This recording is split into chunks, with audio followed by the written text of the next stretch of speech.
Enseguida va a acompañarnos para darnos una exposición muy bonita, una plática, la Eucaristía, vida en abundancia. Estará con nosotros, o está con nosotros, el doctor Ricardo Castañón Gómez. Es doctor en psicología, posee una maestría en psicología clínica y otra en salud mental y clínica social. Ha obtenido también una licenciatura en filosofía. Es especializado en medicina psicosomática, bioquímica, neuropsicología y demencias. Su interés por la filosofía lo llevó en Europa al existencialismo ateo, pensamiento que cultivó durante su vida universitaria y buena parte de su actividad profesional. Investigaciones que jamás imaginó realizar le revelaron la realidad del mundo espiritual, cambiando el rumbo de su pensamiento científico y humano. En octubre de 1999, en Buenos Aires, recibió la autorización del cardenal Jorge Mario Bergoglio para estudiar 2 casos de fusiones de líquido rojizo en hostias consagradas. Los resultados extraordinarios obtenidos, junto a otros sucesos investigados en otras naciones, le permitieron demostrar la presencia real de Cristo en la Eucaristía. Su pensamiento ha sido difundido a través de 17 libros y más de 2.500 conferencias en los 5 continentes. Es un disertante que viaja por el mundo, promoviendo un diálogo complementario entre la ciencia y los valores espirituales del hombre. Bienvenido, doctor Castañón.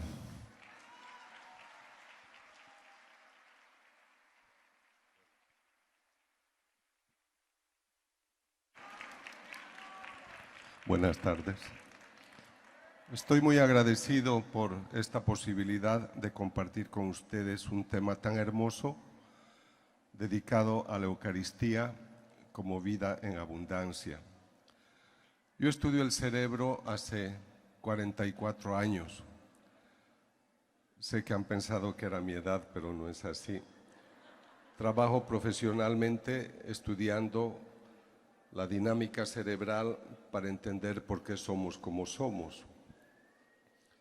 El doctor Otero les ha presentado el entusiasmo, la alegría de ser cristianos, y yo estudio por qué somos como somos, por qué pueden haber personas muy entusiastas, alegres, o niños reactivos, agresivos, intolerantes, o también religiosos de toda especie.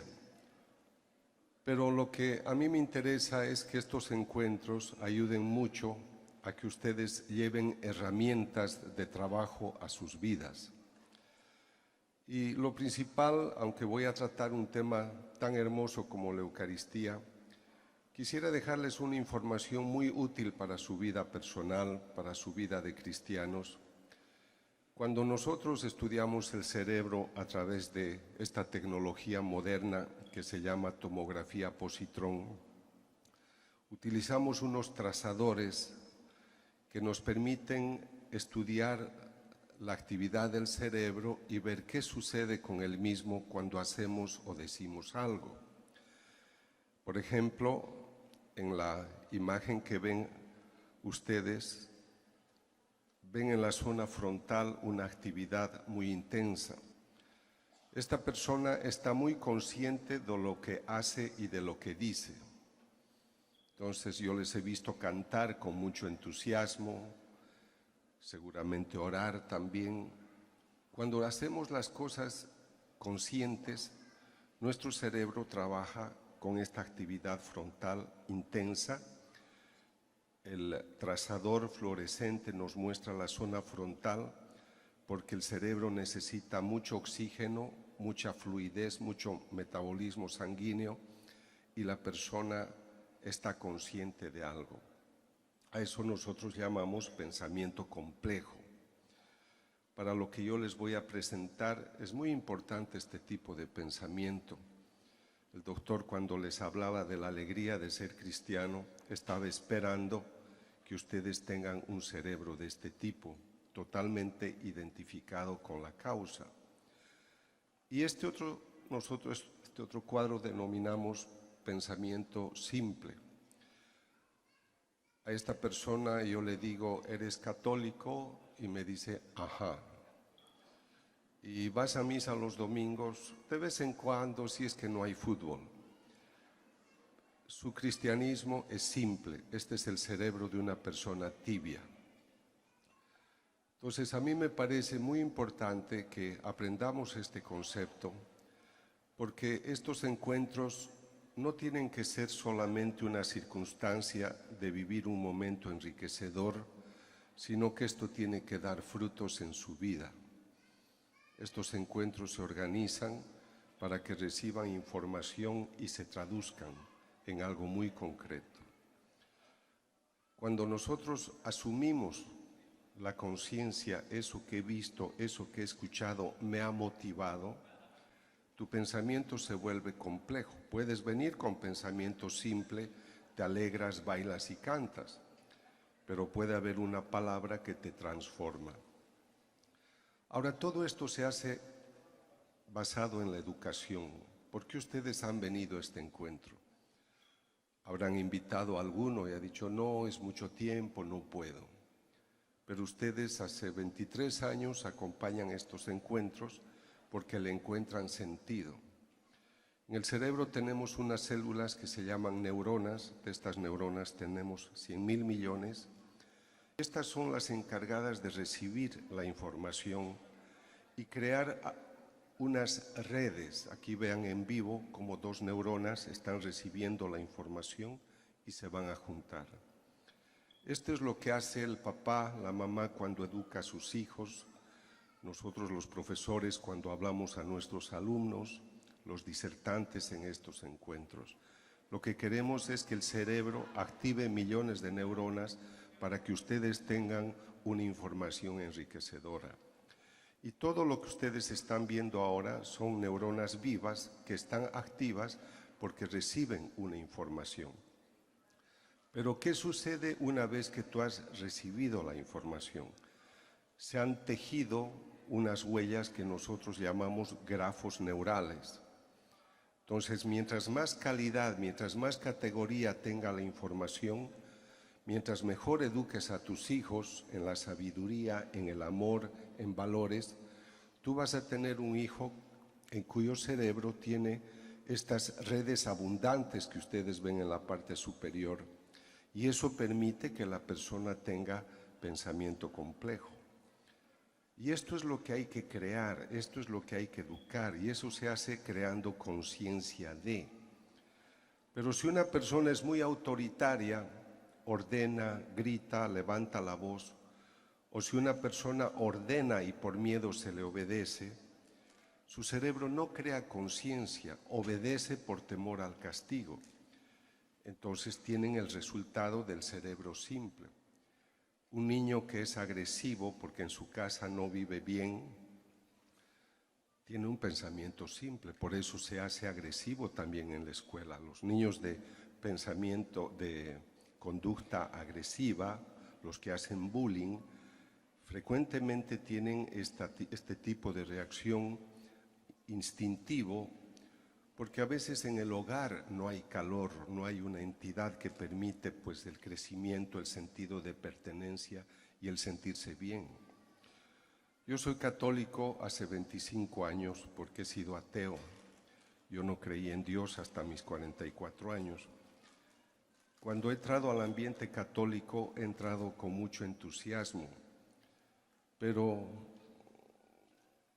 en el tiempo que he conocido católicos en los 5 continentes, he conocido en general gente maravillosa, pero no comprometida. Y la revista Domund, que es la revista que hace servicios misioneros en los 5 continentes, han hecho un estudio preguntando a los católicos cuántos se sienten comprometidos con su iglesia. El resultado es 9%.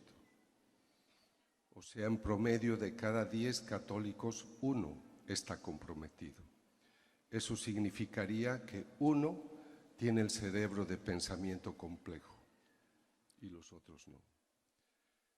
Esto me hace entender por qué en el año 1900 33% de la población mundial era católica y ahora somos 17%. Y esto me hace entender por qué en Latinoamérica 85% de las personas no van a misa los domingos. Así que tenemos que tomar conciencia y por eso decía, me alegran estos encuentros. Yo ayer a esta hora estaba en Buenos Aires, he volado toda la noche para estar acá puntual. Y uno hace esto porque uno cree en la gente, porque uno cree en las personas. Detrás de toda esta organización hay una preparación. Hay personas que están dedicadas a que esto funcione y lo hacen para ti, para que tú recibas esta información y tomes conciencia del mensaje cristiano. Les estoy mostrando sobre todo la imagen superior de pensamiento complejo porque necesito que lo que les voy a mostrar entre en lo más profundo de su mente. Cuando ustedes dicen amas a Dios con toda tu mente, con todo tu corazón, con toda tu alma, estás hablando del pensamiento complejo. Pero si dices ajá, tu pensamiento es tibio, tu pensamiento es simple. Y en una época en la que el mundo nos presenta tantos desafíos, qué importante es de que tengamos clara la idea por qué somos cristianos.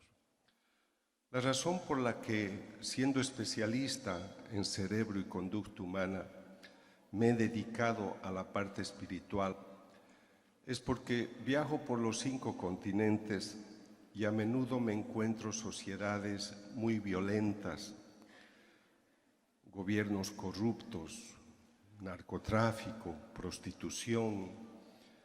Hay mercados en los que secuestran niños para quitarles sus órganos. Y a veces el humano hace cosas que deberían avergonzar a los humanos. En este momento, si ustedes siguen la prensa, han visto los ensayos nucleares que se han hecho en Corea del Norte, las amenazas de conflictos mundiales, bélicos que tenemos, y en este instante hasta la naturaleza se revela. Y creo que en estos momentos, cuando el hombre no encuentra cómodamente su sitio, debería tener estos instantes como el que tenemos ahora para reflexionar. El hombre es cuerpo y es alma espiritual, pero nuestra sociedad moderna nos propone rescatar sobre todo lo que sea necesario para gozar del mundo, el dinero, el sexo, el placer. Yo he venido un par de veces a su ciudad y he visto con mucho placer el esfuerzo que hacen ustedes, también las autoridades de la Iglesia, para que en Cancún, un centro de diversión en muchos conceptos, también se pueda sembrar una semilla espiritual. Y nosotros debemos trabajar para rescatar la naturaleza espiritual, porque San Pablo dice que el fruto del Espíritu, Gálatas 5:22, es el amor, es la paz, es la armonía. Si yo voy a un lugar y no encuentro paz y armonía, ese Espíritu de Dios no está en esa casa, no está en ese país, no está en esa persona. Así que todo lo que yo les voy a mostrar, lo que se propone es decirle al hombre, tú no eres solamente esta naturaleza biológica que yo observo en ti. Piensa en Génesis 1:26, 1:27. Dios crea al hombre a imagen y semejanza. No siempre pensamos de qué estirpe provenimos y nos comportamos a veces esencialmente de manera mamífera, olvidando la dignidad que nosotros deberíamos tener como imagen y semejanza del mismo Dios. El tema que se me ha recomendado es la Eucaristía como un manantial de gracias. Yo quisiera recomendarles como meditación de estos días que tomen su Evangelio el capítulo 6 del Evangelio de San Juan. Es uno de los textos más hermosos que nos habla de la Eucaristía, pero lo he leído decenas y decenas de veces, y en la insistencia que el Señor tiene cuando dice: yo soy el pan de vida, el que venga a mí no tendrá hambre y el que cree en mí no tendrá nunca sed. Si ustedes leen todo el texto, van a ver en algún momento una desesperación en la que el Señor insiste y dice: coman de mi carne porque van a tener vida eterna. Pero muchos no le entienden e incluso se marchan. En el versículo 66 leemos el instante en el que muchos se marchan y luego el Señor pregunta a los suyos y dice: ¿y ustedes también se van a marchar? Pero acá viene la luz del Espíritu sobre Pedro, que responde de una manera magistral y dice: ¿dónde vamos a ir? Solo tú tienes palabra de vida eterna. Pero escuchen el concepto más bello y profundo. Nosotros hemos comprendido que tú eres el Santo de Dios. Por eso ellos no se marcharon. Los otros no lo comprendieron, su corazón estaba en otro lugar, por eso lo abandonaron. Y en el fondo el hecho de que ustedes estén acá es porque están interesados en reconocer lo que es el camino de Dios. Así que nosotros debemos acercarnos, y en Juan 10:10 es bella la cita cuando dice: yo he venido para que tengan vida y para que la tengan en abundancia.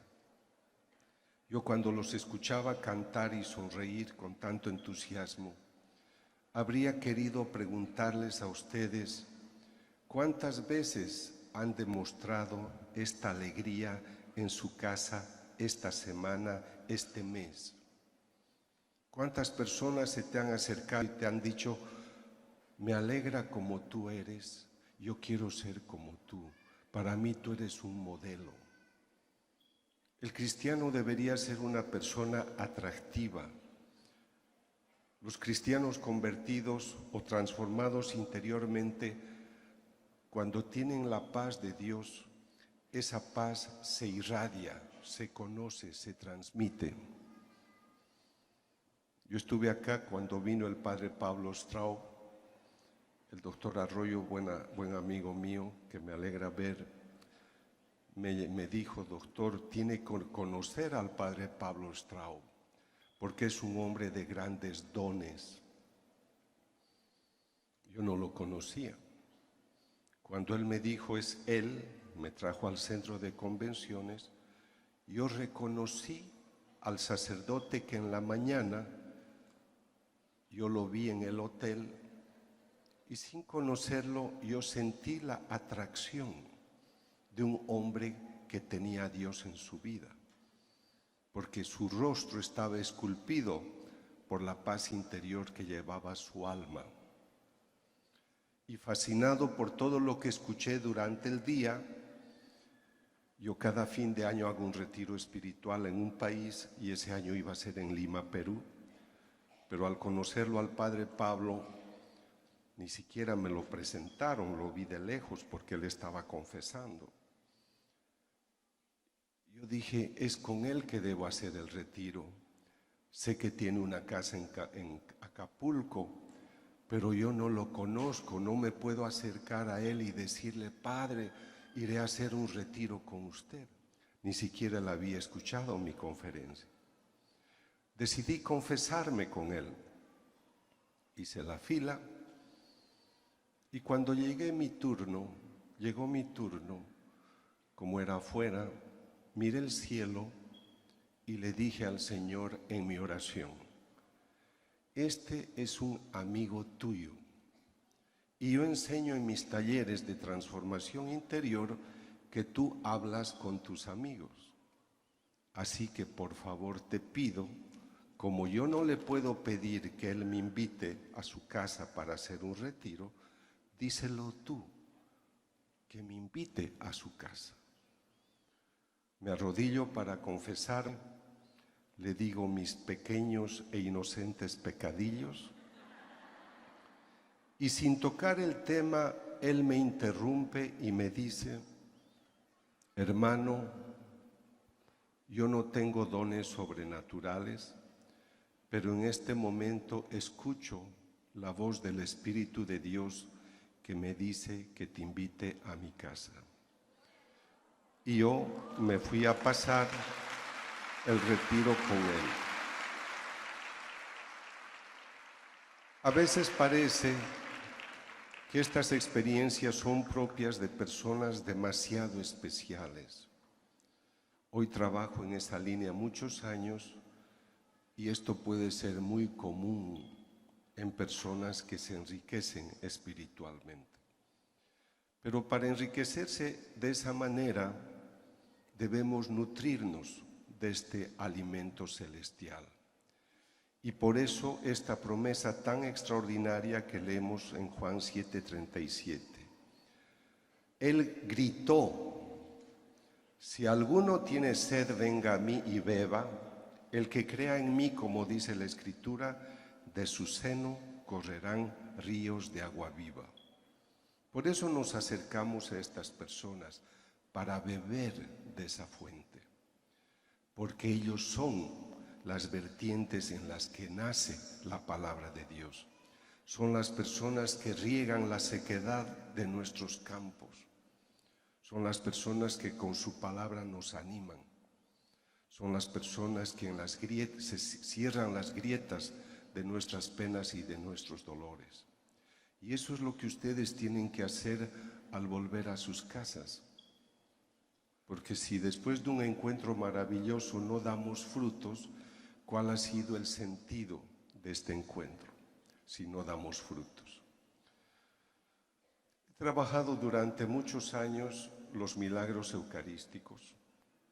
En la segunda parte les presentaremos una película, un documental que hemos grabado justamente sobre la institución de la Eucaristía.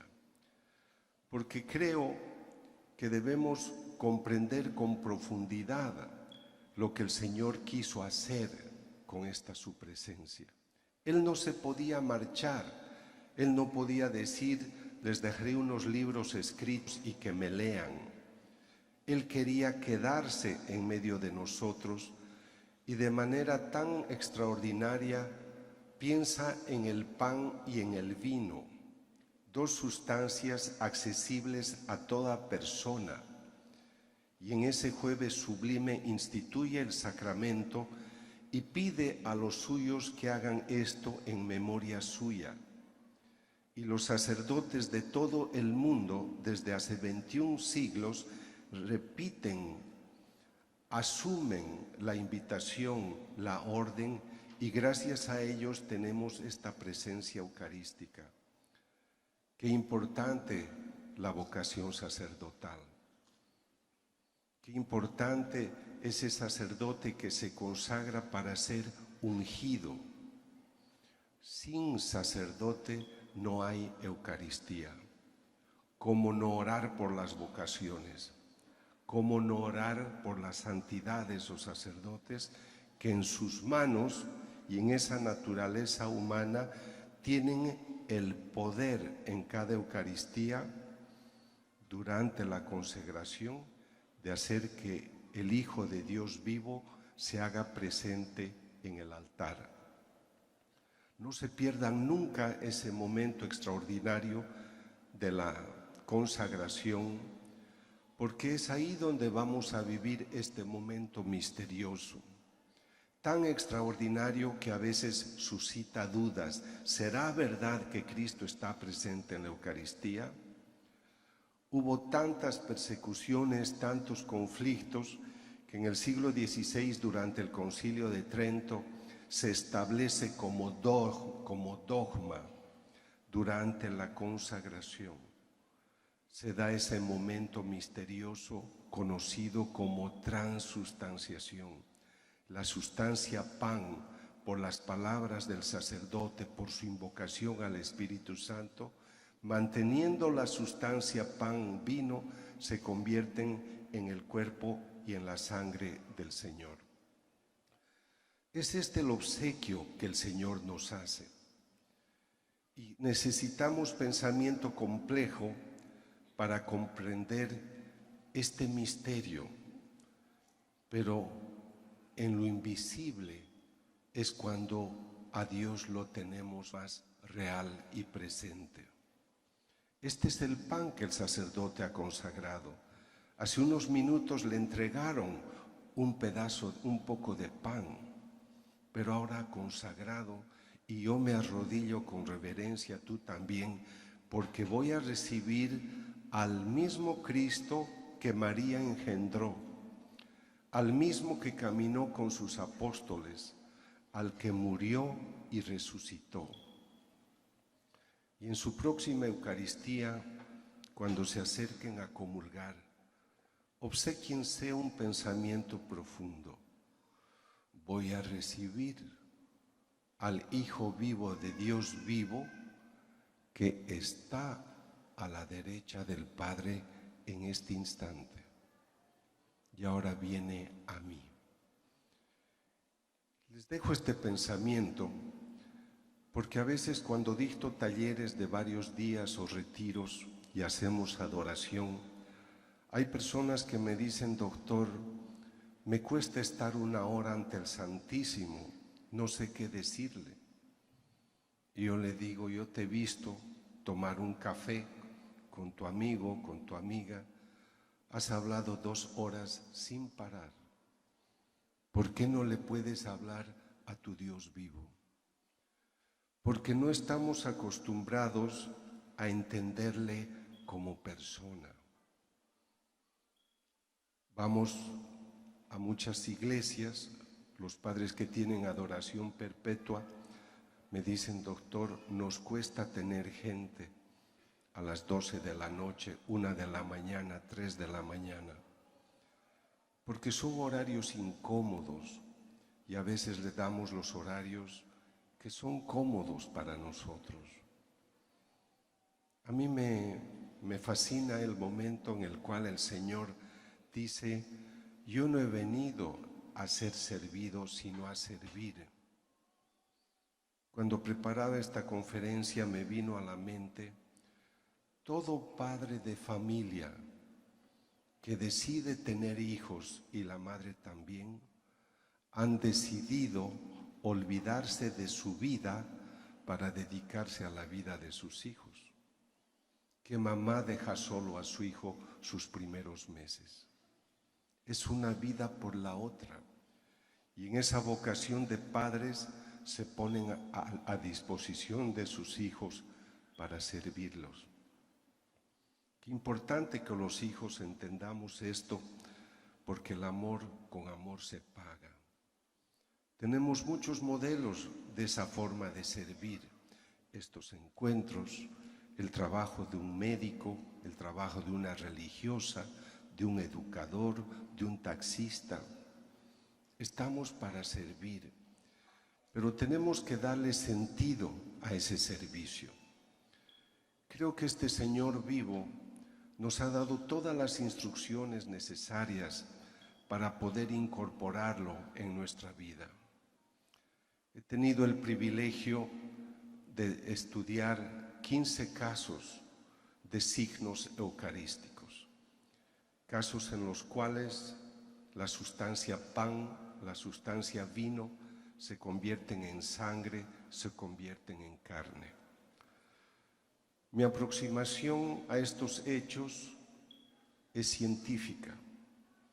Sé que muchas personas me dicen: doctor, yo soy católica, católico, no necesito pruebas para creer. Es lo ideal. El catecismo define la fe católica como una adhesión libre y voluntaria a la verdad revelada, porque confiamos en quien la ha revelado. Si Jesús dice: esto es mi cuerpo, yo le creo. Pero vivimos en una sociedad muy racionalista y queremos pruebas para todo. Yo soy el primer sorprendido de haber sido ateo y haber tenido la oportunidad de estudiar los signos y milagros eucarísticos más importantes. Y me llama la atención que entre el siglo VIII y el siglo XIII, en 5 siglos, hubo 3 milagros eucarísticos importantes. En el siglo VIII en Lanciano, Italia, en el siglo XIII también en Bolsena, Italia, y también en el siglo XIII en España, en Daroca. Yo me sorprendo que en 5 siglos reconocemos 3 casos y yo desde el año 1999 hasta diciembre del año pasado tengo 15 casos. Si Dios permite un signo, es que el signo tiene un significado. Y si hay un significado inteligente, detrás del signo hay un autor. Me ha tocado estudiar desde el punto de vista científico y en los últimos 2 meses he leído muchos textos en la prensa internacional de algunos que sugieren, que piensan que las formas litúrgicas podrían cambiarse. Yo quisiera que ustedes tengan en su mente estos 3 conceptos que les voy a presentar, porque es así como se ha instituido la Eucaristía, y si falta uno de estos elementos, no vamos a tener lo que Dios, Cristo, ha instituido. Nosotros llamamos variable a los datos que vamos a estudiar para ver de ese dato qué es lo que yo obtengo. La variable primera en la consagración es el sacerdote. Llamamos variables intervinientes porque es lo que yo voy a estudiar, lo que yo voy a analizar. Yo necesito las manos de un sacerdote consagrado que tenga la unción.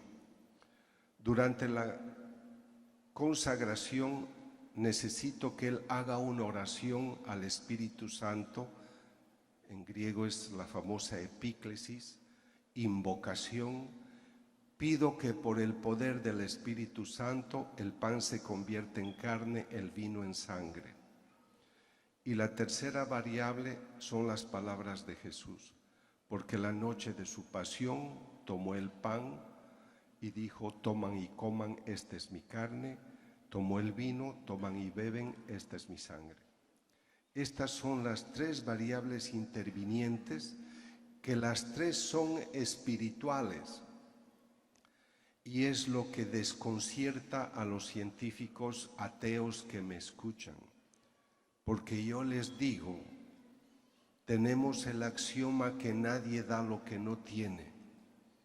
¿Cómo es posible que el sacerdote tome un poco de pan, tome un poco de vino, confiando yo, hombre de fe, que él es un hombre consagrado? Su consagración es espiritual, no he visto nada físico.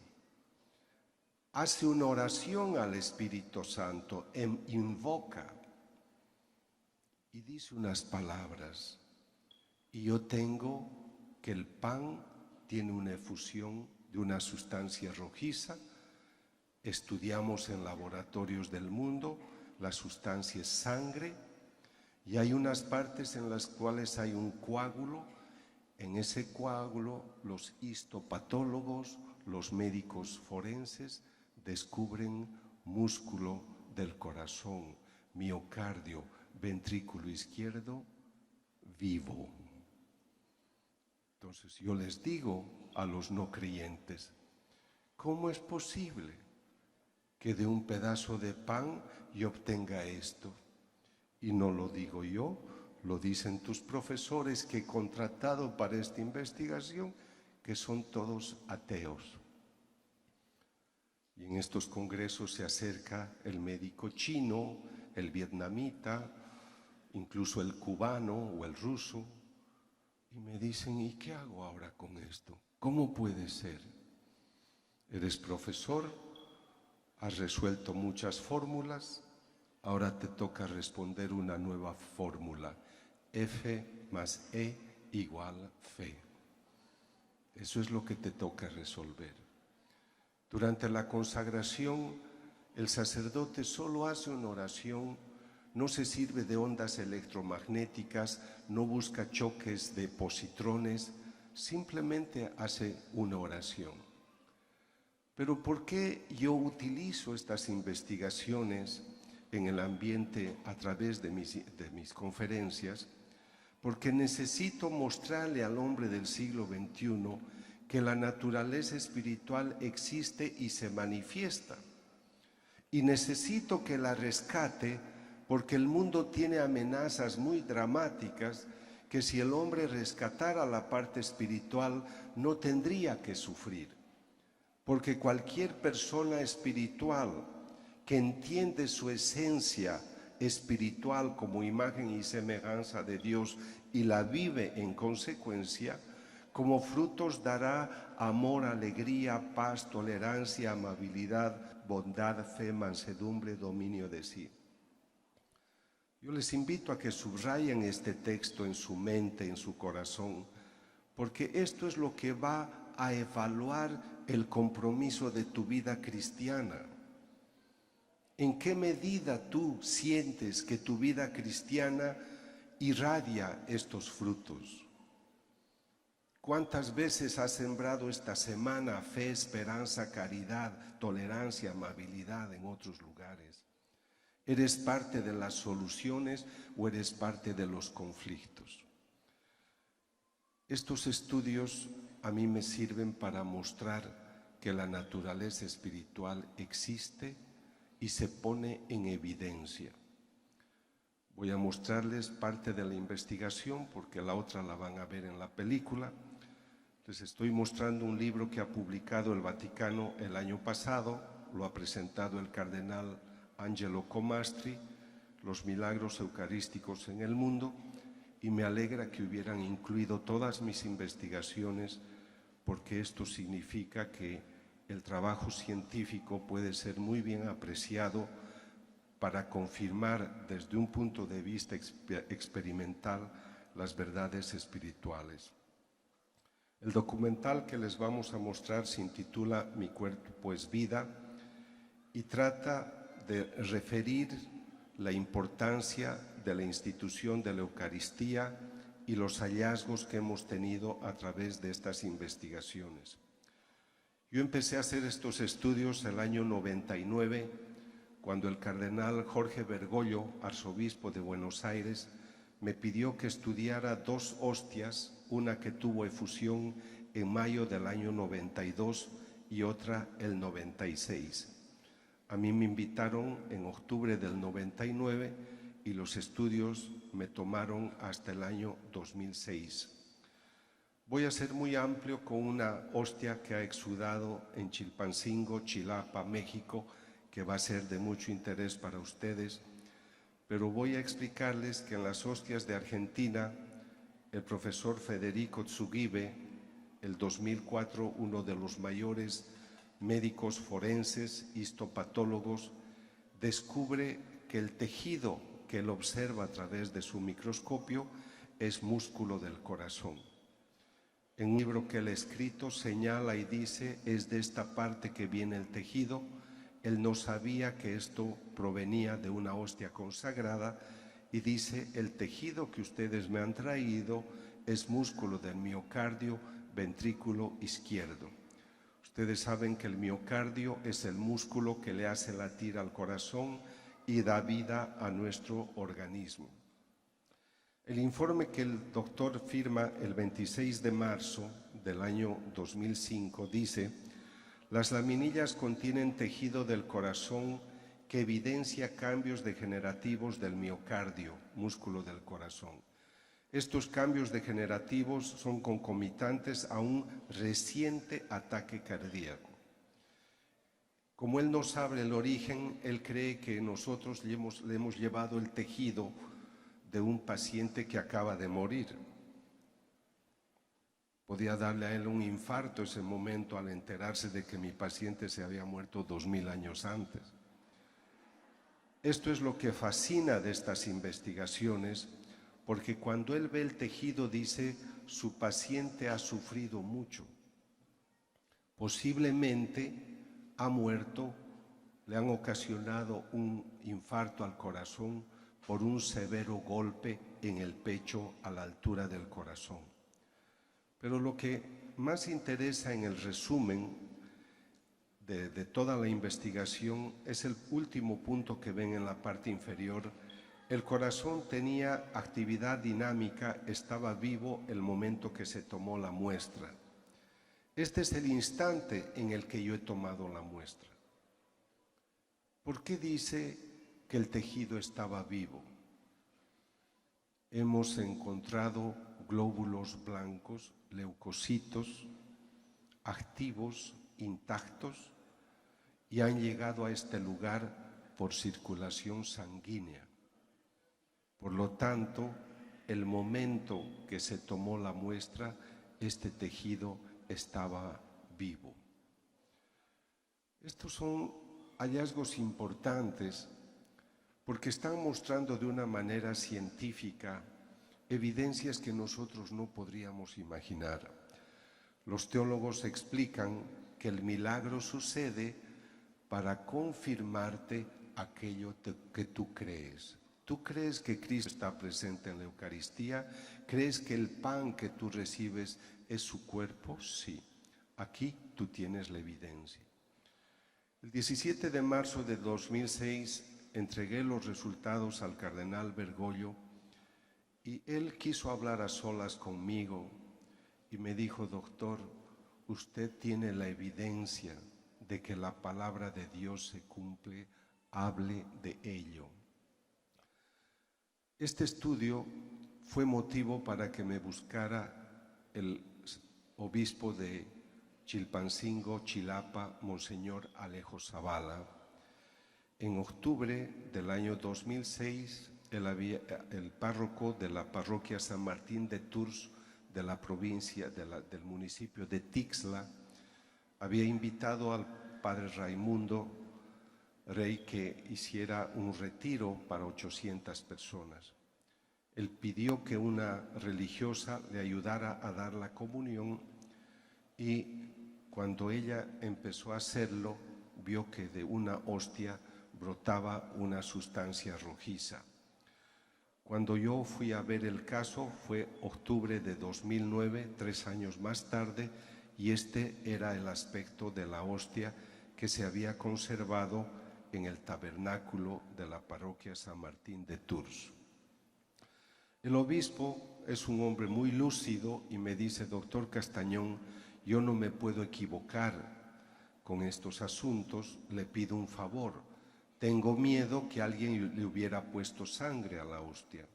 ¿Habrá un modo de descubrir si el origen brota del interior o alguien le ha puesto por fuera? Fui a laboratorios forenses de la policía y ellos me hicieron la investigación demostrando que la sustancia brotaba del interior y que nadie la habría puesto desde afuera. El 2012 yo hago 3 series de investigaciones en varios laboratorios del mundo. El 2012, otro laboratorio, en la tercera serie de investigaciones que yo realizaba, sin que yo lo hubiera pedido, obtuvieron también el mismo resultado, escribiendo en el informe: la dirección es de adentro hacia afuera. La sustancia encontrada es sangre humana. Todos estos datos los van a tener en el documental.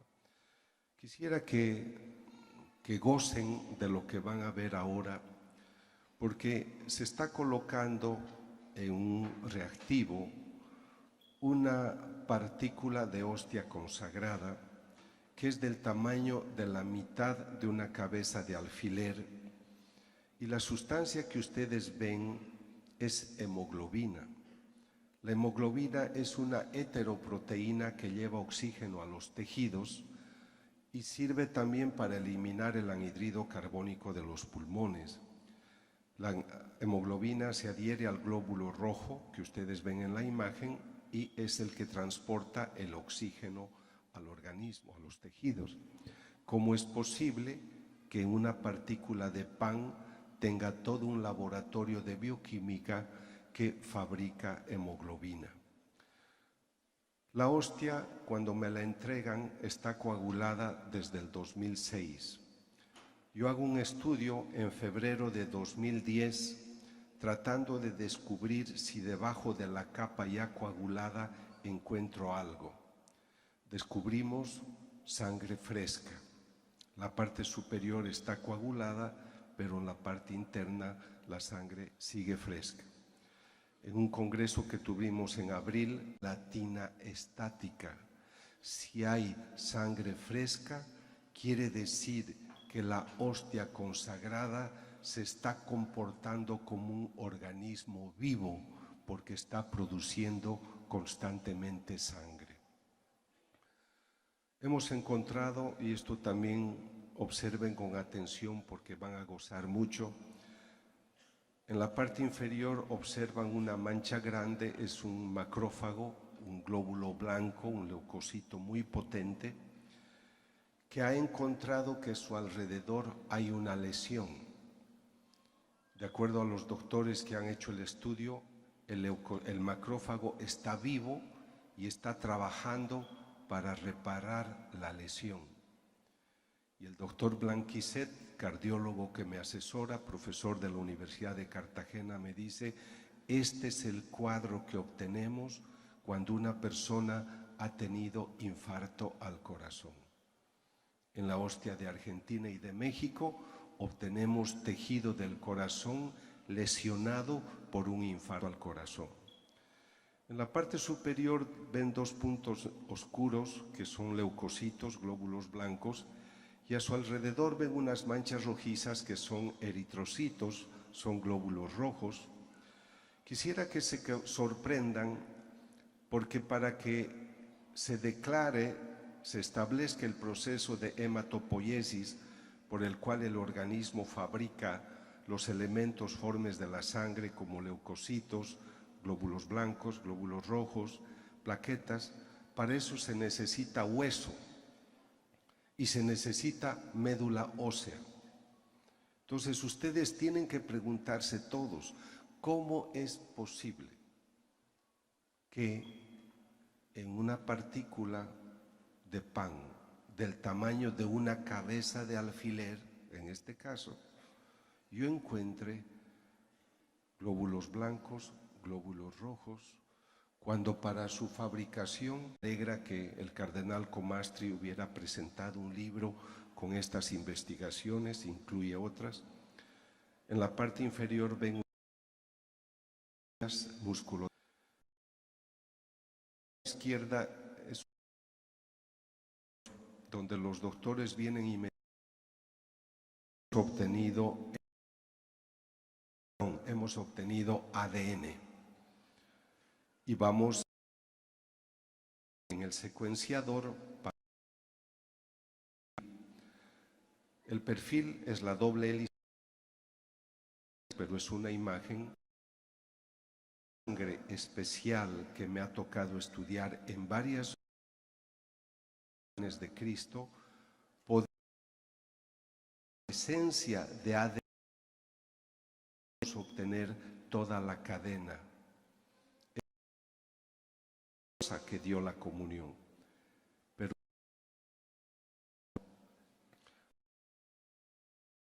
para obtener el hay que clonar y esta sangre no se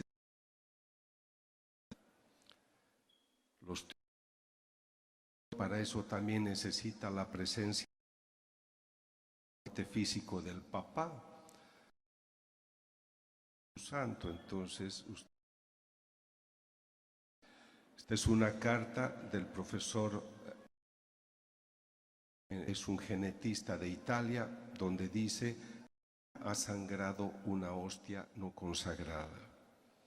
Esto nos hará entender otra vez algo que dije antes, qué importante la unción sacerdotal, porque sin sacerdote no hay Eucaristía. Les decía que me interesaría insistir y motivarles a descubrir en esta presencia la persona del Cristo vivo que se sigue manifestando. Quisiera que observen a su derecha estoy estudiando desde diciembre del año pasado una hostia que sangra cuando el sacerdote, en el momento de la intinción, coloca el fragmento de hostia en el vino y el vino y la hostia empiezan a sangrar. O sea, yo veo, en estos días estoy trabajando todavía este tema, una insistencia de un Dios vivo que se sigue manifestando. Pero para que todo esto dé frutos, para que todo el entusiasmo que ustedes han tenido en este encuentro permanezca, los invito a que tomen su catecismo esta noche, los días siguientes, vayan a los numerales 1996-97 y vuelvan a reconocer el esplendor de la palabra gracia. Yo escucho muy poco hablar de gracia. Para que estén alegres como solicitaba o animaba el doctor, para que demos frutos en abundancia, necesitamos comprender que necesitamos gracia para poder dar frutos.